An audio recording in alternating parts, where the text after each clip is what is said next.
Halo semuanya, balik lagi bersama kita dan di video kali ini kita ada Samsung Galaxy A52s. Handphone yang banyak diperbincangkan hingga pertengahan tahun ini. Bahkan ketika Samsung sudah memperkenalkan seri mid range terbaru mereka seperti Galaxy A33, A53 ataupun A73.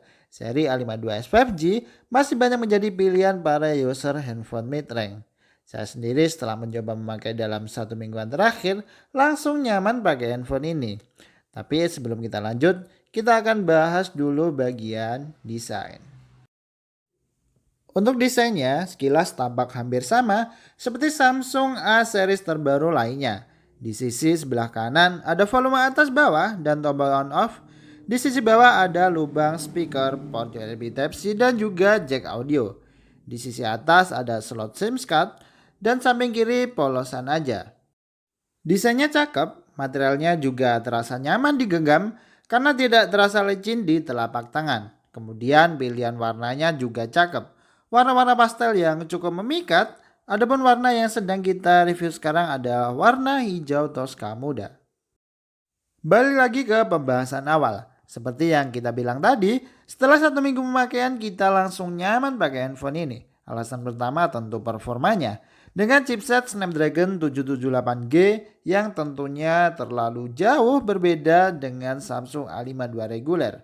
Atau bahkan Samsung A53 5G yang menggunakan chipset Exynos. Buat saya pribadi yang doyan main game, berasa dimanjain banget pakai Galaxy A52s. Buat game-game seperti PUBG, Mobile Legends, udah nggak ada namanya lag sama sekali. Kita juga bisa setting-setting di mode tertinggi Ultra. Dan untuk melengkapi performanya yang udah bagus, Samsung menanamkan baterai 4500 mAh dengan screen on time 8-9 jam dalam 1 kali pengecasan. Dan ngomong-ngomong soal charger, HP ini masih dapat charger bawaan dalam paket penjualan. Tidak seperti seri mid-range Samsung terbaru lainnya yang mana kita bakalan dapat kabel charger aja. Mungkin ini salah satu alasan mengapa banyak user yang memilih Galaxy A52s. Meski begitu, di Galaxy A52s kita hanya dapat adaptor cas 15 watt. Yang mana sebenarnya di Galaxy A52s sudah support super fast charger 25 watt. Jadi buat kalian yang pengen memaksimalkan dalam pengecasan, kalian harus nambah modal dikit buat beli charger 25 watt dengan kisaran harga kurang lebih 300 ribuan.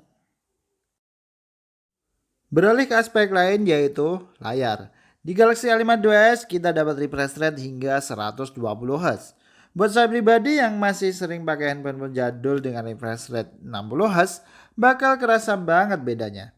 Untuk navigasi menu atau menikmati konten seperti scrolling IG atau yang lain bakal kerasa smooth banget, berasa lebih mulus gitu.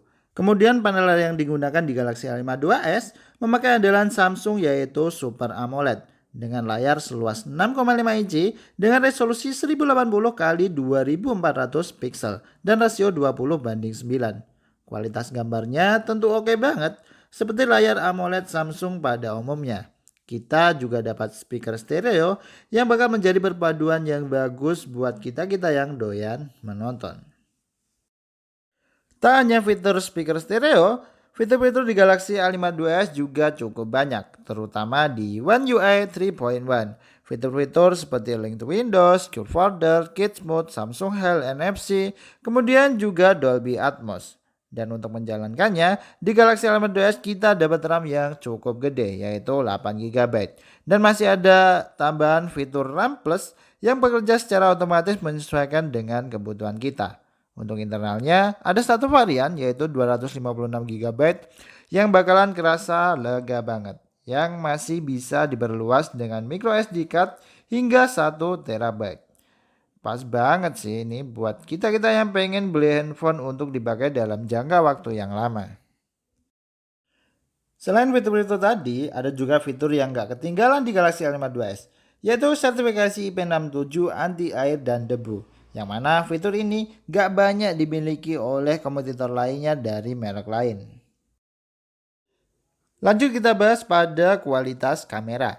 Jika kita mengacu pada bagian desain, Galaxy A52s memiliki model kamera yang hampir sama seperti Galaxy A series terbaru lainnya. Dan sebagai pelengkap, fitur iOS juga pasti hadir di handphone ini. Seperti yang kita tahu, fitur iOS kini banyak hadir di seri-seri mid-range HP Samsung. Di bagian belakang Galaxy S5 2S ada 4 lensa kamera yang terdiri dari lensa wide 64 megapiksel, lensa ultrawide 12 megapiksel, kemudian lensa makro 5 megapiksel dan lensa depth 5 megapiksel. Sedangkan bagian depan adalah satu lensa kamera dengan resolusi 32 megapiksel dengan model punch hole untuk mengakomodir kamera depan. Hasil jepretannya saya suka karena mampu menangkap detail gambar yang baik. Detail objek yang berada di kejauhan pun juga bisa ditangkap dengan baik tanpa noise yang berlebih. Selain itu, kamera juga dapat menangkap cahaya yang baik sehingga objek foto tetap dapat diabadikan dengan baik meski dengan cahaya yang cukup minim. Sedangkan untuk fitur night mode, saya pribadi sih lebih suka pakai fitur auto. Entah kenapa, mungkin kalian para pengguna Galaxy S5 2S bisa tambahkan pendapat kalian di kolom komentar.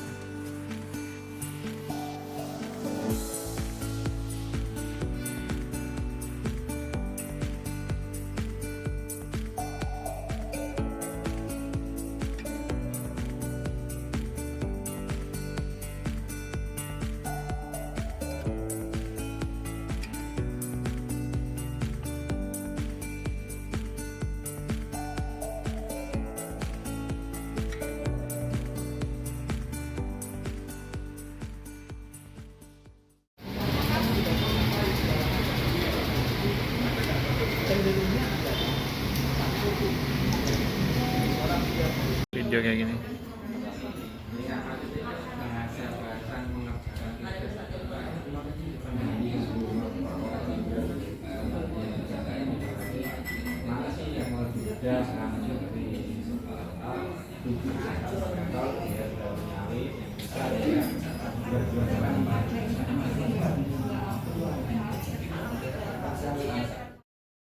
Dan itu aja untuk video kita kali ini. Kesimpulannya sih Galaxy S5 2S worth it banget buat user yang pengen HP ngebut dengan chipset yang tinggi, baterai awet, kamera cakep, dan tentunya dengan harga yang tak semahal handphone flagship.